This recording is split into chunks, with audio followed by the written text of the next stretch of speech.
I had just stepped out of the mall, 7 months pregnant, when I overheard my CEO husband saying dismissively to my friend, "She's nothing but a tool I used for a political marriage." The child? I can get rid of it any time. My heart sank instantly. Without a fit of hysteria, I took a taxi straight to the Civil Affairs Bureau. The next day, he received that thin divorce certificate, and he was completely stunned. He didn't know that besides my pregnant belly, I was hiding an even bigger secret. I gently placed the divorce certificate on Joel's expensive rosewood desk. It made a soft, almost imperceptible sound. But in the deathly silent CEO's office, the sound was like a thunderclap. The formalities are complete. My voice was calm and even, as if I were discussing whether the weather would be sunny or rainy. Joel, who was reviewing a merger and acquisition case, looked up when he heard me. For the first time, his eyes, which were always filled with indifference and calculation, cracked when he saw the glaring red notebook. His fingers tightened around the Parker pen, his knuckles turning white. His initial astonishment quickly transformed into absurd disbelief. He probably thought I was just throwing another silly tantrum. After all, in his eyes, Ava, was nothing more than a docile, obedient, and submissive tool for a marriage alliance. A proper tool shouldn't have its own emotions. "Ava, haven't you made enough of a scene?" His voice still carried that condescending impatience, as if he were reprimanding an ignorant subordinate. I didn't answer. I simply turned and walked towards the door. The office was carpeted with thick wool, and my high heels trod silently across it, like a ghost about to disappear.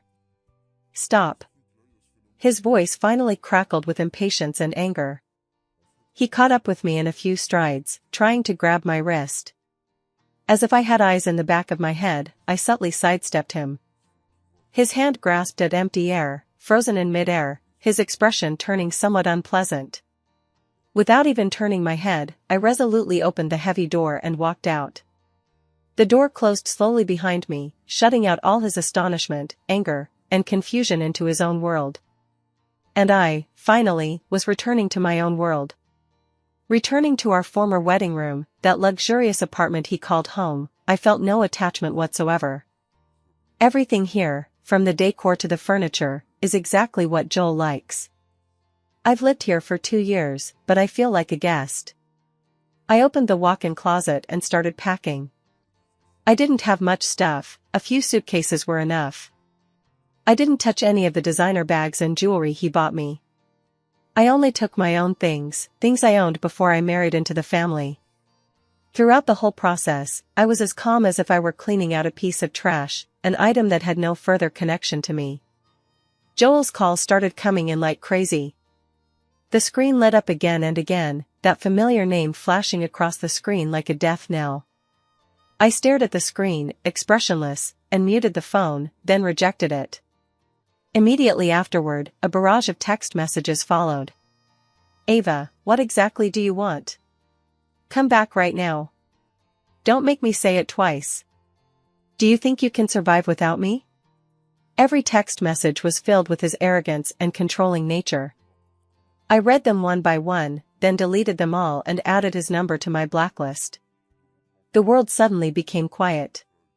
He probably thought he held my life in his hands, that if I left the Liu family, I would be like a fish out of water, unable to survive more than 3 days. The doorbell rang urgently. It was his assistant, sent to invite me back. I didn't open the door. I had already packed my bags and several crucial documents, and quietly left through another staff elevator in the apartment building. Standing downstairs, I glanced back at the brightly lit building. He must be inside, furious right now. He used the Liu family's network of connections to begin a citywide search for me, attempting to block all information about me and leave me nowhere to escape. He thought he had laid an inescapable trap. I got into a car that was already waiting by the roadside. In the driver's seat was my best friend, Harper. "All done?" She handed me a bottle of warm water. "Yes." I nodded, took the water, and gently stroked my pregnant belly, my eyes filled with an unprecedented determination. What he perceived as a hopeless situation was actually the beginning of my rebirth. My calmness and decisiveness made him feel the fear of things spiraling out of control for the first time. And this fear was just the beginning. After Joel discovered that I had completely disappeared, he flew into an unprecedented rage. He mobilized all the resources the Liu family could muster, turning the entire city upside down, but he couldn't even find a trace of me. For him, it was an utter disgrace that a tool he had never taken seriously could vanish right under his nose. Soon, news about me began to appear online. The headline was sensational: "A wealthy woman absconds with the money, betraying the Liu Group CEO." The content was extremely defamatory, portraying me as a vain, promiscuous, and even immoral woman who behaved improperly during my pregnancy. It was obvious that this was Joel's doing. He wanted to use public opinion to force me to show myself, to nail me to the pillar of shame, to make me a public enemy. Immediately afterward, the Liu family called my long-abandoned number, and my voicemail inbox was flooded with angry curses from Liu's parents. Especially my former mother-in-law, Luna. She went to our apartment herself and found it deserted. She was furious and started yelling at me on the phone, saying I was ungrateful and that the Su family had married me into a wealthy family, yet I was so disrespectful and had caused the Liu family to lose face. Finally, she made a harsh statement, threatening to use all her connections to ruin my reputation in the industry and leave me nowhere to go. I hid in a secret residence that Harper arranged for me, a penthouse apartment in the suburbs with tight security and a wide view. I looked at the news on my phone, the Liu family's missing person notice and those vile slanders against me, and felt nothing. This was all within my expectations. "Ava, what are you going to do? Their mudslinging is having a huge impact on you and the child," Harper said, looking at me with concern. I turned off my phone and calmly took out several documents I had prepared beforehand from my bag. One document is a prenuptial agreement proving that the so-called absconding with funds is completely unfounded. The other document is a detailed financial list of all my personal expenses during my 2 years at the Liu family home, with every item clearly listed, proving that I have never misused the Liu family's money. There was another document, which I commissioned a private investigator to collect, intimate photos and bank transfer records of Joel and his confidante Hazel. "They want to play the media game, so I'll play along," I said coldly. I contacted my private lawyer, a powerful woman known in the industry for her ruthless methods. She's one of my family's legal advisors, though Joel didn't know that. I handed her the evidence I had, preparing to retaliate against the Liu family's slander. But not now. I'll wait until they've made the biggest fuss and built the biggest stage before I release this evidence and make them suffer the most. When Joel saw that the media campaign hadn't forced me to come out, he resorted to even more ruthless tactics. He froze all the bank cards opened in my name, cutting off all my sources of income. In his view, I, an unemployed housewife, would soon be desperate and begging him for help without his support. He sat in his business empire, like an all-powerful monarch, waiting to see me make a fool of myself. He was unaware that I also owned a vast, undisclosed overseas asset trust fund. That was a fund my maternal grandfather set up for me when I was born. The amount in it was enough to buy 10 Liu groups. Using a brand new encrypted phone, I anonymously released some information online about the chaotic internal management of the Liu Group, the infighting among its top executives, and the huge risks associated with several overseas projects. These materials were a mix of truth and falsehood, but enough to distract Joel and keep him preoccupied, temporarily neglecting me, his runaway wife. Having done all this, I gently stroked my belly. "Baby, don't be afraid. Mommy will pave the way for you and build a kingdom that belongs to us. And that man will soon find out what he has just abandoned." 7 months pregnant, the burden on my body was getting heavier and heavier. My morning sickness suddenly became severe. I vomited everything I ate, and I looked completely haggard. Harper was heartbroken and wanted to hire a professional postpartum nanny to take care of me. I refused. I didn't want any strangers in my life, and I didn't want to give Joel any opportunity. I endured all the discomfort alone, making my own nutritious meals every day, taking walks by myself, and going to my prenatal checkups by myself. I thought I was hiding it well. But Joel was more obsessive than I imagined. He used some high-tech means to track the spending location of a membership card I frequently used on a food delivery platform. Although it was vague, it was enough for him to pinpoint the general area where I was located. That afternoon, I had just stepped out of the baby store when I was blocked by several bodyguards in black. I recognized the leader. He was Joel's personal bodyguard, Tom. "Madam, Joel requests your return," Tom said politely, but his eyes were devoid of any warmth. My heart sank, and I instinctively protected my stomach, turning to run. But how could I, heavily pregnant, possibly outrun these well-trained bodyguards? They didn't touch me, but simply formed a circle around me, trapping me in the middle. "Madam, please don't make things difficult for us." They practically forced me into a black Bentley. Inside, Joel sat in the back seat, his face so gloomy it could drip water. The way he looked at me was like he was looking at an object he had lost and then found again, but didn't really care about. "You've gotten bolder, Ava, daring to play hide-and-seek with me." His voice was full of sarcasm and contempt. I ignored him, simply turning my face to the window. "You think you can escape? In this city, there's no one Joel, can't find. Go back and withdraw the divorce papers, behave yourself and give birth to the child, and I can pretend nothing happened." His tone was full of condescension. I sneered, "Joel, are you deaf? We're already divorced."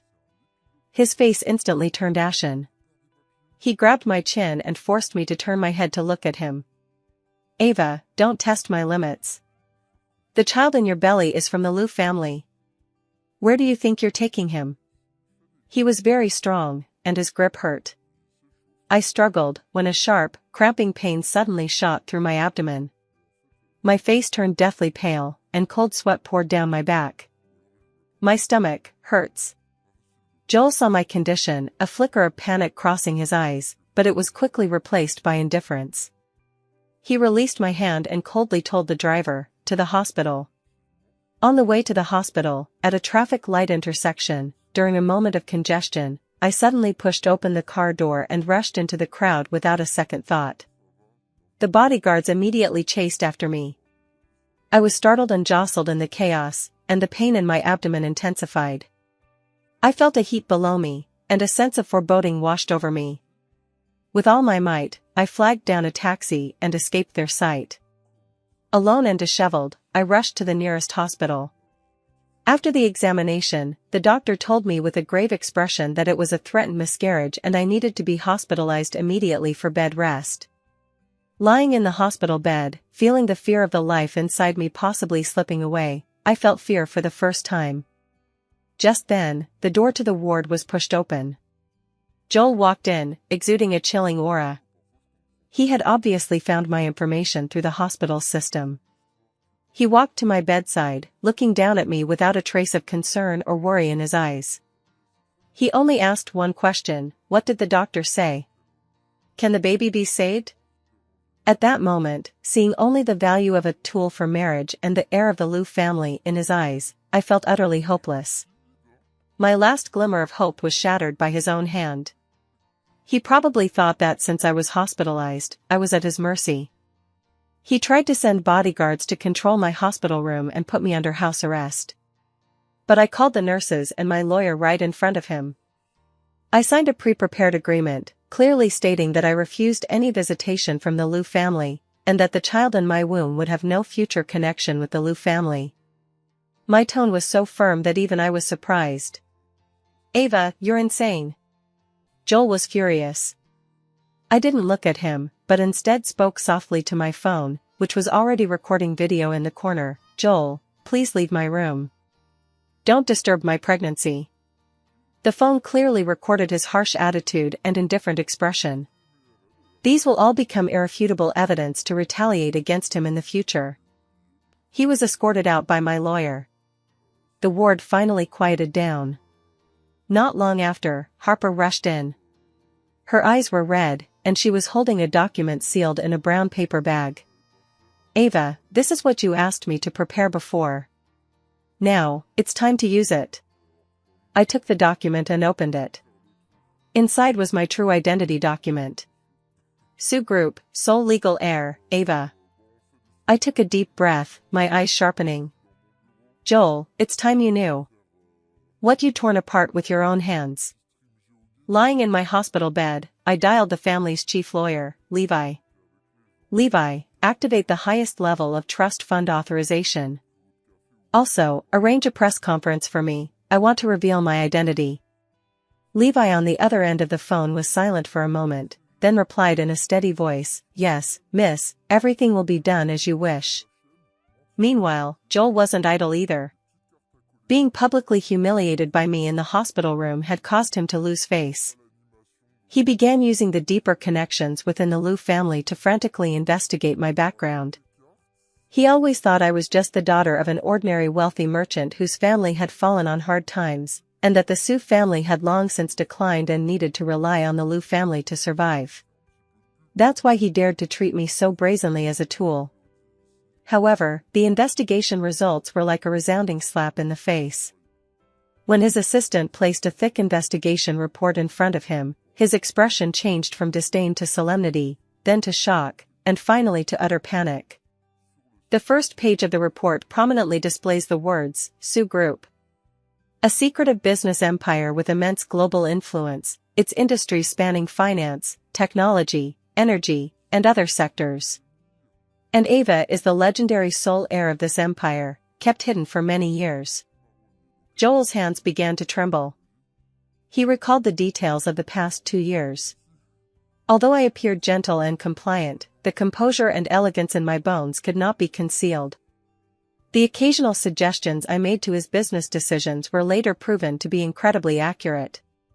The design sketches I casually drew could amaze even the chief designer of Liu's jewelry company. He always thought it was just my cleverness and good luck.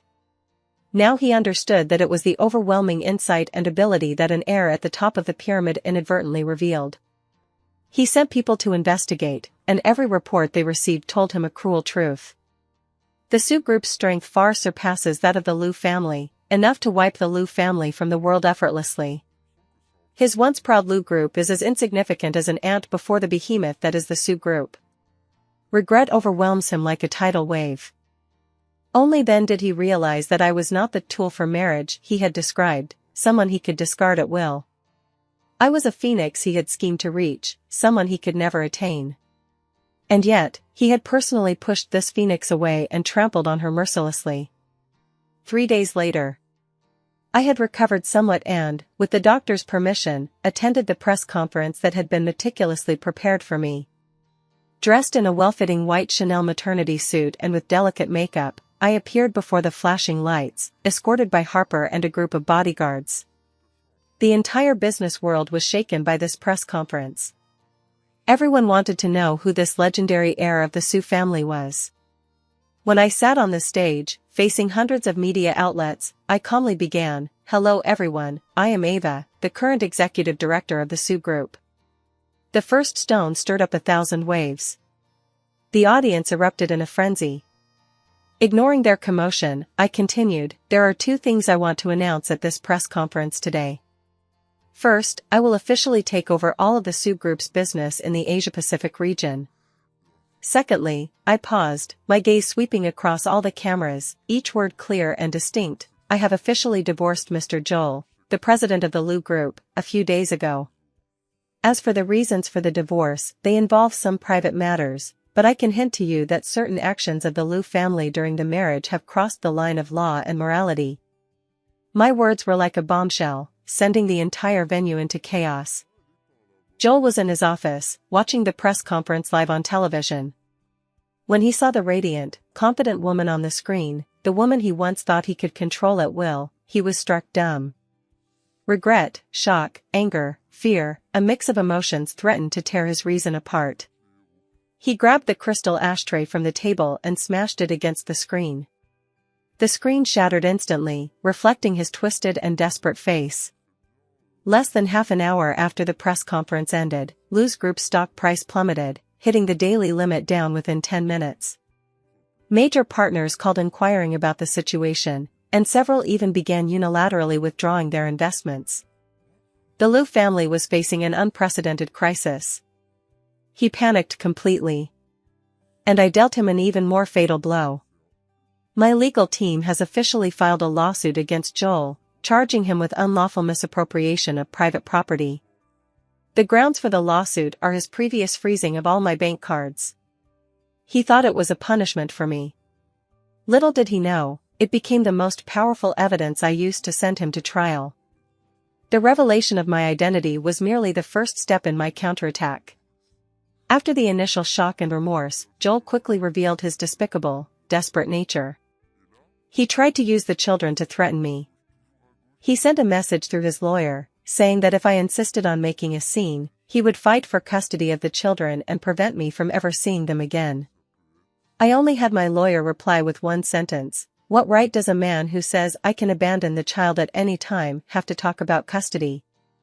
When one plan failed, he came up with another. My former mother-in-law, Luna, put on a melodramatic show in front of the media. She cried her eyes out in front of the camera, accusing me, her daughter-in-law, of being ungrateful, saying that the Liu family had treated me well, but I had filed for divorce during my pregnancy, abandoning my husband and unborn child, and that I was a heartless woman who did not uphold the virtues of a wife. She attempted to salvage the Liu family's image and gain public sympathy by playing the victim. For a time, some uninformed netizens did indeed begin attacking me, calling me a modern Pan-Jinlian, a notorious adulteress in Chinese literature. Just when the Liu family thought public opinion was about to reverse, the woman named Hazel began to make her appearance. She frequented the Liu group under the guise of being Joel's close friend, pretending to be gentle and considerate in caring for the overwhelmed Joel, while in reality stirring up trouble behind his back and constantly instilling in him the idea that Ava is an ingrate. She dreamt of replacing me and becoming the next mistress of the Liu family. Watching this farce unfold, I only found it laughable. This was the opportunity I'd been waiting for. I instructed my lawyer to release the video recorded in the hospital, as well as the recording of Joel telling my friend about being a tool outside the mall, without reservation. In the video, Joel's indifference towards my pregnancy crisis contrasted sharply with my pale and weak state lying in the hospital bed. And in the recording, his contemptuous words, "She's nothing but a tool for a marriage of convenience." The child? I can get rid of it any time, were even more clear and jarring. Public opinion instantly reversed completely. Those who had previously sympathized with the Liu family now all turned against them. Holy crap! Is this even human? His wife is 7 months pregnant, and he actually says they can just not have the baby? I feel so sorry for Ava. Marrying such a scumbag is the worst luck imaginable. The Liu family still has the nerve to play the victim? This has completely shattered my worldview. Joel and the Liu family became the target of public criticism overnight, nailed to the pillar of moral shame, and subjected to a barrage of condemnation. The Liu Group's stock price plummeted once again in response. I pressed my advantage. My legal team submitted further evidence to the court, accusing Joel of long-term emotional abuse and financial control over me during our marriage. Each and every point was well-founded and substantiated. Joel was utterly disgraced. The Liu Group's board of directors held an emergency meeting, with shareholders expressing extreme dissatisfaction with the enormous negative impact and economic losses caused by Joel. He had been stripped of his power by the board and faced the crisis of being dismissed. Within the company, the existing factional struggles intensified, tearing the entire Liu Group apart and leaving it teetering on the brink of collapse. Hazel, who had always dreamed of rising to power, immediately revealed her true colors after witnessing the Liu family's complete loss of influence. With lightning speed, she absconded with the remaining liquid funds in Joel's personal account and vanished without a trace. This final blow completely devastated Joel. He was abandoned by everyone, and his career collapsed. He sat in his empty office, experiencing for the first time the despair of being abandoned by the whole world. I watched it all coldly through the surveillance cameras. But this was just the beginning. He would pay the most painful price for his past arrogance and contempt. The Liu family's downfall was faster than I anticipated. Under the dual blows of public opinion and the law, the seemingly sturdy Liu Group has become riddled with holes. And what I need to do is deliver the final blow, sinking it completely. Leveraging the substantial capital and resources of the Su Group, I launched a comprehensive commercial attack on the Lu Group's core businesses. The Lu Group's most prized assets are its real estate and luxury goods industries. I then had the real estate company under the Su Group launch competing projects with higher quality and better design at lower prices next to several key development projects of the Lu Group, which directly have their sales. Meanwhile, I had the top European luxury goods group controlled by the Su family announce the termination of cooperation with all brands under the Lu family, cutting off their most important source of goods. Joel tried to retaliate. He tried everything and used all his connections, but found it was all in vain. The Su Group's strength far exceeded his expectations. He suffered a series of defeats, utterly powerless to retaliate, like an ant trampled under a giant elephant, his struggles futile. Then, with lightning speed, I acquired several of the Lu Group's most promising subsidiaries at low prices. These companies were originally the future hope of the Lu family, but now they have become my weapons to dismantle them. Joel was driven to the brink.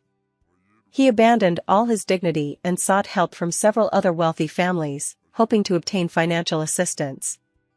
But he discovered with despair that those families who had once called him brother now avoided him like the plague, and some had even begun to fawn over him. In the business world, there are no permanent friends, only permanent interests.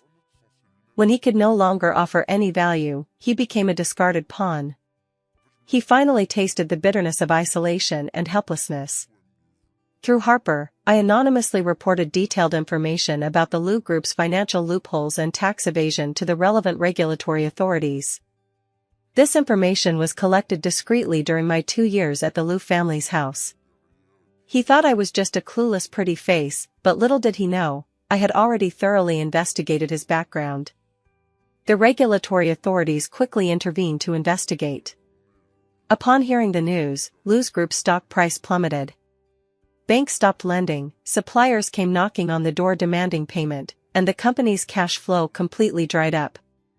The once glorious Lu's Group faced bankruptcy liquidation. Joel was utterly devastated. A few days later, he was formally summoned by the police on suspicion of multiple economic crimes. In the photo, he was wearing an expensive suit but cold handcuffs. His former arrogance had vanished, leaving only despair and hopelessness. The once high-ranking CEO of the Lu Group has become a prisoner. Luna ran to my apartment building like a madwoman, knelt on the ground, and begged me to let Joel go and to spare the Lu family. I stood before the floor-to-ceiling window on the top floor, coldly watching the tiny figure below. I only had my bodyguard deliver one message to her. Back then, he said himself that I was nothing more than a tool. A broken tool should be discarded, shouldn't it? After doing all this, I announced the establishment of a special charitable fund in the name of the Su Group to help women who suffer domestic violence and unfair treatment in marriage, providing them with legal aid and life support. This act earned me widespread praise. Despite being heavily pregnant, I attended an international business summit. As a special guest, I delivered a keynote speech. Standing on the stage, confident, composed, and radiant, I became the center of attention. On my due date, I was taken to the best private hospital. After more than 10 hours of labor pains, I successfully gave birth to a healthy baby boy. When the nurse placed that wrinkled little guy in my arms, all my hardship and exhaustion vanished instantly. I looked into his closed eyes, felt his warm breath, and my heart was filled with an unprecedented joy and strength. This is my child, my precious baby. Joel learned of his child's birth while in prison. According to his lawyer, he broke down on the spot, weeping bitterly and filled with remorse. Through his lawyer, he made a humble request to me, to see his child. I refused without hesitation. My legal team has formally filed an application with the court, permanently stripping Joel of his visitation and custody rights to the children on charges of abandonment and abuse of family members. I want to completely sever ties between him and my children, so that he will never see them again. On the day my child turned 1 month old, I threw him a grand 100-day celebration. The venue was the city's most luxurious 7-star hotel, and I booked the entire top floor. Business tycoons and political figures gathered, making the event as grand as a royal celebration. My family members also made their first public appearance in the city. My father, the chairman of the Sioux group, held his grandson in his arms, beaming from ear to ear. At the banquet, I carried the child as I walked onto the stage. In front of all the guests, I formally announced, "From this day forward, my child will have no further connection with the Liu family." This declaration completely shattered Joel's last unrealistic illusions. Joel watched the grand 100-day celebration on the prison television. He saw me on the screen, holding my baby, smiling happily. He saw beside me standing a man he had never seen before, a man with a powerful and imposing presence, looking at me and the baby with loving eyes. He saw those who had once fawned over him now surrounding him, uttering flattering words. And the child he had once scorned and abandoned was now being cherished by everyone, the center of attention. He himself had nothing, was imprisoned, and didn't even have the right to see his own child. At that moment, his heart completely collapsed, and he was in immense pain. After the banquet, I officially handed over full management of a subsidiary of the Sioux Group to Harper. This was my way of repaying her for her unwavering support over the past 2 years, and also a testament to our friendship. At the same time, I officially entered into a strategic partnership with Jack, the founder of a newly minted tech giant. He was my senior in college and has always admired me. He also secretly helped me during my lowest point. Now, with our combined strengths, the Sioux Group's business empire will expand even further. Holding Ben, fast asleep in my arms, and gazing at the myriad lights outside the window, I feel an unprecedented surge of power. All the sacrifices have been worthwhile. My future is full of hope. Years later, Joel was released from prison. The Liu family had long since gone bankrupt, and everything he once owned had vanished. Falling from grace, he became a penniless, infamous laughingstock, living a miserable and destitute life. He somehow found out where I was. That day, as soon as I parked my car downstairs at the company, he rushed out and knelt down in front of my car with a thud. In the years since I last saw him, he had aged considerably, and his former vigor had been completely worn away by time and hardship.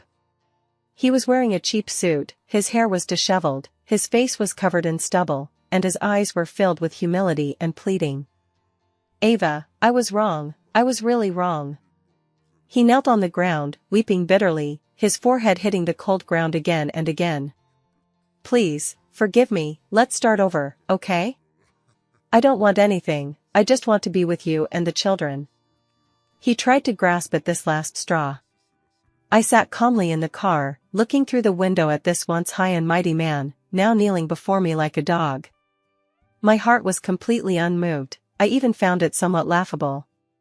I rolled down the window and looked at him coldly. "Joel, have you forgotten what you said about me?" My voice was soft, yet it felt like a knife, piercing his heart. He trembled, and cried even harder. "I'm a bastard. I'm not human. Ava, give me another chance."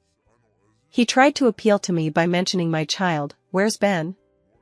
I want to see him, he's my son." "You have no right to mention my child." My voice instantly turned cold. "From the moment you decided to abandon him, you ceased to be his father." He looked at me desperately, making an even more humble request. "I'll do anything for you, I'll do anything for you, just let me come back to you."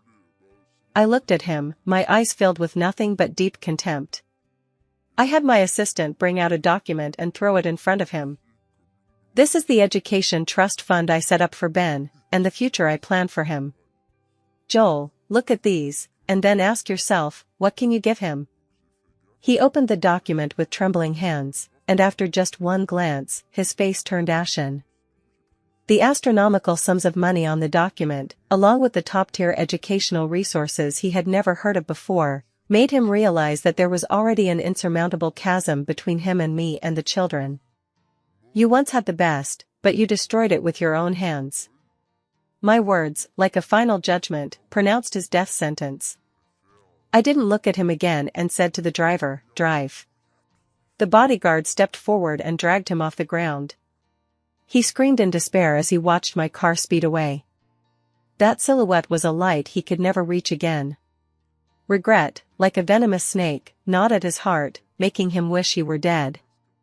Meanwhile, in my car, I had already switched to Ben's favorite music. That man was a thing of the past to me, insignificant. The downfall of the Liu family seemed to be a revenge orchestrated by me. But after liquidating all of the Liu family's assets, when I began to investigate the deeper reasons behind it, I discovered some suspicious points. Although the Liu family couldn't compare to the Su family, they were still considered a prominent and wealthy family in the city. Many people initially thought their marriage to the Su family was a case of the Liu family marrying above their station.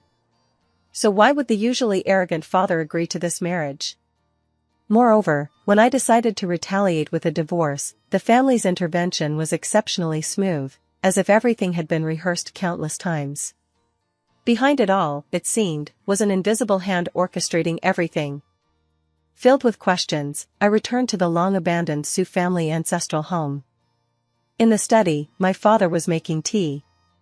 Seeing me enter, he simply smiled faintly and gestured for me to sit down. "Have you figured it out?" He pushed a steaming cup of tea in front of me. Looking into his eyes, which seemed to see right through me, I felt a mix of emotions. "It was you who arranged it, wasn't it?"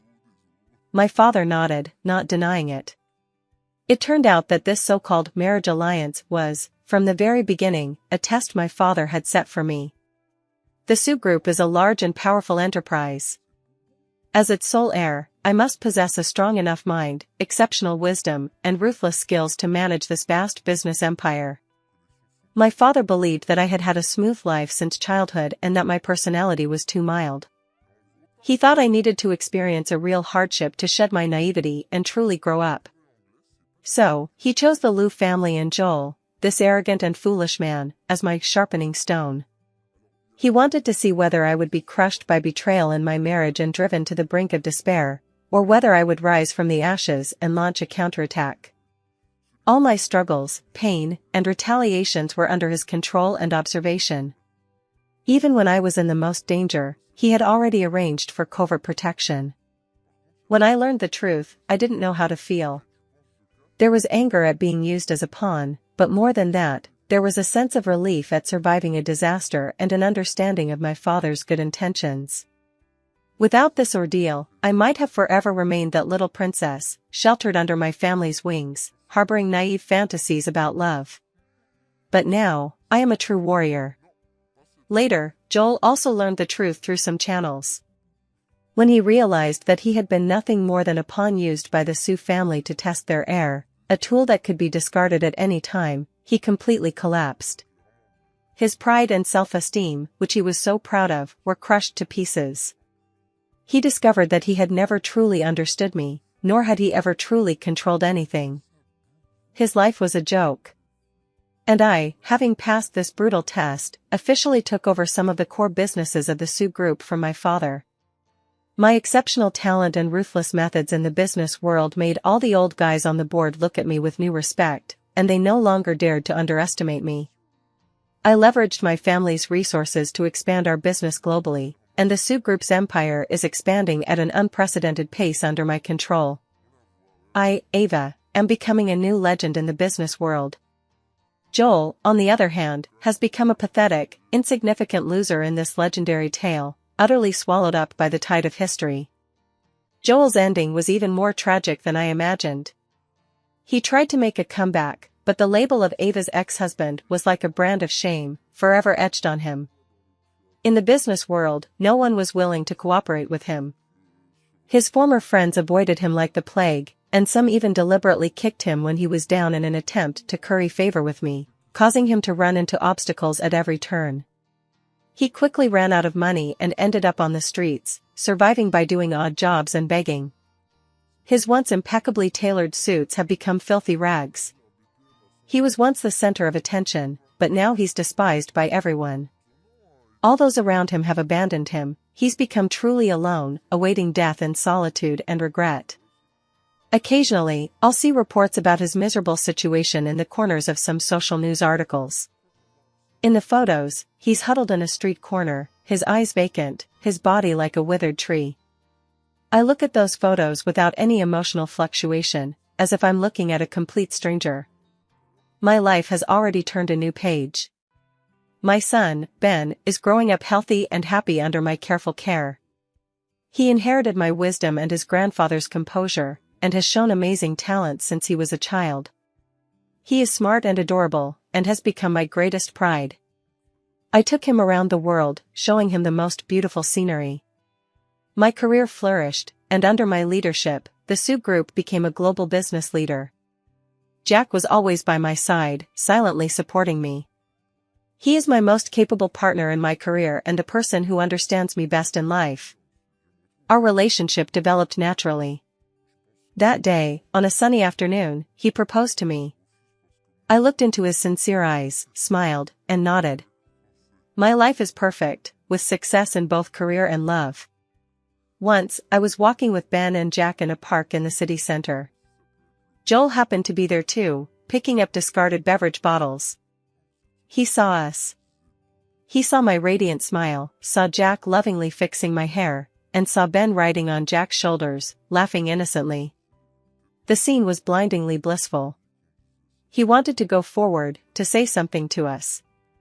But my bodyguard, with just a glance, froze him in place, daring not to approach even an inch. So close, yet so far. He could only watch from afar.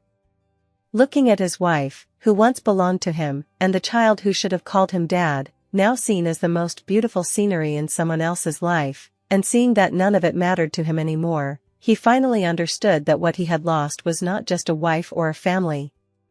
What he lost was an opportunity that could have propelled him to the pinnacle of success. What he lost was the only light in his life. Endless regret and loneliness overwhelmed him like a tidal wave. He carried this eternal regret and, on a cold winter night, ended his once glorious but now utterly miserable life. I ushered the Sue Group into an unprecedented era of glory.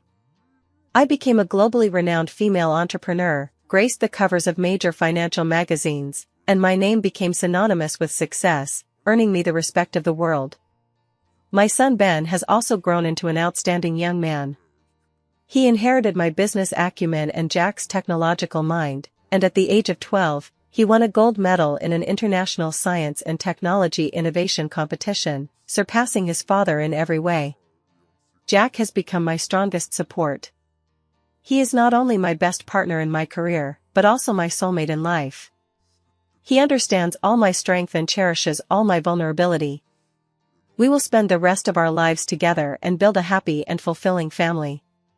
He treated Ben like his own son, giving him the most complete fatherly love. I wrote my own story into an autobiography, which my CEO husband scorned. She's just a tool. I divorced while pregnant, revealing my true identity. It's called Phoenix Rebirth. This book became an instant global bestseller upon publication, inspiring countless women struggling in difficult circumstances. I told them that a woman's worth is never defined by marriage or men. We ourselves can be our own queens.